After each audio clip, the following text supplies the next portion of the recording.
তো hello guys, আপনারা যদি মেসেঞ্জারটিকে ডেস্কটপ সাইডে ওপেন করে নেন তাহলে দেখুন এখানে কিন্তু একটি নতুন পপআপ শো করছে, soon you will be redirected to facebook.com messages.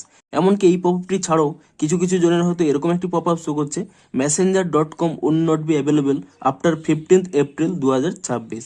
তো আপনাদের যদি এরকম দুটি পপআপ এখানে শো করে, এটি কেন শো করছে, আপনারা কি আর মেসেঞ্জার ইউজ করতে পারবেন না, সমস্ত কিছুই জানাবো আজকের এই ভিডিওটিতে। তাই জন্য কিন্তু পুরো ভিডিওটি অবশ্যই দেখতে থাকুন।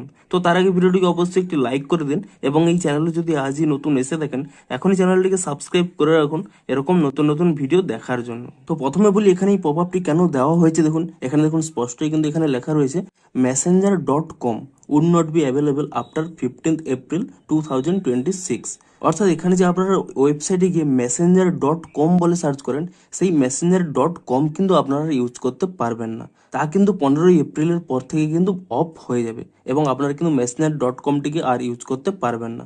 তবে তার বিকল্প পদও রয়েছে।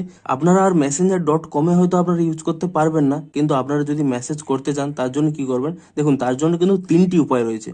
প্রথমত উপায় ছিল এখানে কিন্তু মেসেঞ্জার অ্যাপটিও আপনারা এখানে ইনস্টল করতে পারেন, তাহলেও আপনারা চ্যাট করতে পারবেন। কিংবা এখানে যদি আপনাদের ফেসবুক অ্যাপ থেকে থাকে সেখানেও দেখতে পাচ্ছেন এখানে কিন্তু মেসেজ অপশান রয়েছে, এখানেও মেসেজ করতে পারেন।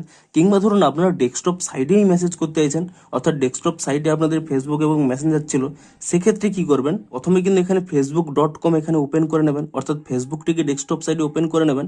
তাহলেই দেখুন এখানে জুম করে দেখা যাচ্ছে, তাহলে দেখুন ডান কোণে দেখুন এখানেও কিন্তু একটি মেসেজ অপশান রয়েছে। এখানে এই মেসেজ অপশানে ক্লিক করে নিলেই তাহলে দেখুন এখানে কিন্তু মেসেজগুলো চলে আসবে এবং ইজিলি কিন্তু আপনারা সেই মেসেজগুলোর উপর এখানে ট্যাপ করে নিয়ে আপনারা কিন্তু এখানে ইজিলি দেখুন মেসেজটি করতে পারবেন। অর্থাৎ আপনারা কিন্তু messenger.com-টি আর ইউজ করতে পারবেন না, কিন্তু এখানে facebook.com-এর মধ্যে যে মেসেঞ্জারটি রয়েছে সেটিও ইউজ করতে পারবেন, মেসেঞ্জার অ্যাপও ইউজ করতে পারবেন এবং ফেসবুক অ্যাপের মধ্যেও কিন্তু আপনারা মেসেজ করতে পারবেন। তো এই জন্যই কিন্তু এখানে এই দুরকম পপআপ শো করছে যে 15ই এপ্রিল থেকে আপনারা কিন্তু এরকম messenger.com এটি কিন্তু আর ইউজ করতে পারবেন না। এবং তাই জন্যই দেখুন এখানে এরকম একটি পপআপ শো করছে এবং এখানে এরকম একটি পপআপ শো করছে। তো আশা করি আপনারা জানতে পেরে গেছেন। তো ভিডিওটি যদি একটু হেল্পফুল বলে মনে হয় অবশ্যই একটি লাইক করে দিন। দেখা হচ্ছে আরো কোনো ইন্টারেস্টিং ভিডিওর সাথে। Thanks for watching.